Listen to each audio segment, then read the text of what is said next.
The next one is going to be cooling. No.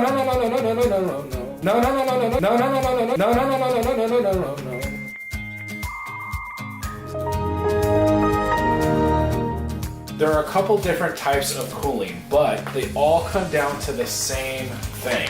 Electricity running through metal causes heat. If you get it too hot, the processor is going to melt, and that's not good. Your board can't handle that kind of heat either. The reason for cooling is to take the heat away from the processor so it can continue doing its job. You have a metal plate that sits on top of the processor. In this case, this is what's called a heat sink. The metal plate is attached to a metal object that has slots or fins cut into it to allow for airflow through it. And then the fan forces airflow through it to dissipate the heat. This allows the computer to run. Like the one on your Xbox? Yes, all your priorities are skewed, but yes, just like that.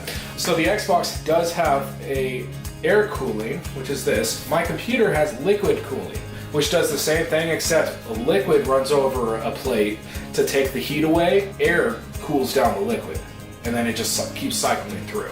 The next is the power supply. I know, you're super psyched about this one, right? So the power supply provides what the entire computer needs in order to run. Power. There's a few things you need to make sure. You need to make sure that, one, it's the right kind of power supply for you.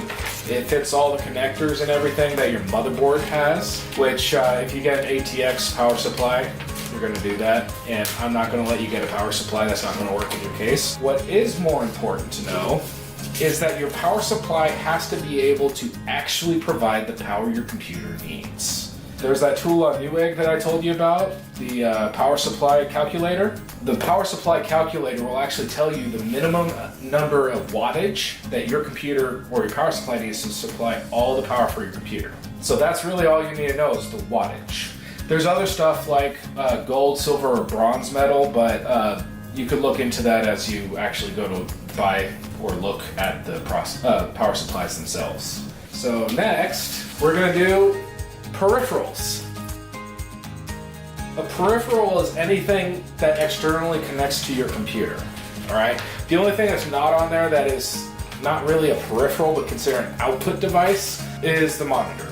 So your keyboard and mouse is considered peripheral. There's a webcam on there. There's speakers. Those are all considered peripheral devices. They're external devices that connect to your computer to allow you to interface with it in different ways. The speakers and headset allow you to listen to the music or the video games that you play. The mouse and keyboard. Do you play video games? I do. So everything here allows you to interface in a specific way. Sound or manipulate the game or whatever. There's really not a whole lot to know more about that except for what you want to do and is there a peripheral for it. Next, we have the case. It is what everyone sees. So it's like your canvas for your computer. It doesn't have to be special or fantastic or look awesome or whatever. It just has to hold everything. So there's absolutely nothing wrong with just getting a case to hold all your parts. That's what I do. But when I was younger and I took my computer with me to LAN parties or network parties where I played with my friends on their computer games, I had a case that had windows on both sides, LEDs lining through it, and all kinds of cool stuff. And I took it with me to show them because I was trying to be cool. And succeeding amazingly. Does it look like it? No.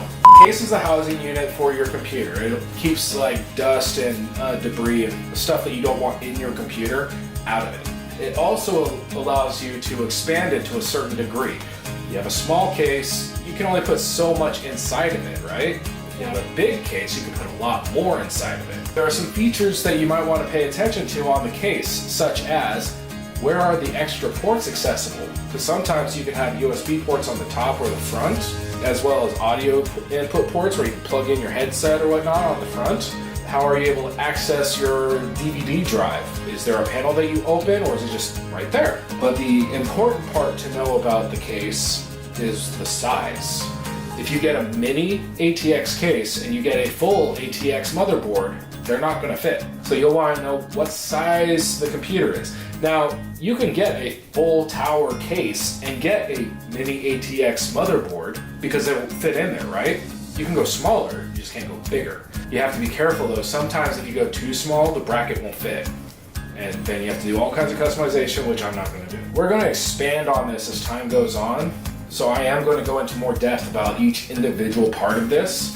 But for now, this is what I want you to review. Thank you for watching. Please like and subscribe if you like the videos and want to see more of it. YouTube and Patreon are also linked below, as well as our social media and our websites. Send any questions you may have to contact@slatecomp.com and we'll be happy to review them and get back with you. Thank you and join us again. We'll have some fun.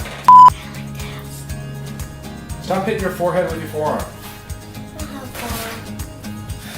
1, 2, 3, 4. Let me get All that. right. Ah! Are you recording? Let me get that.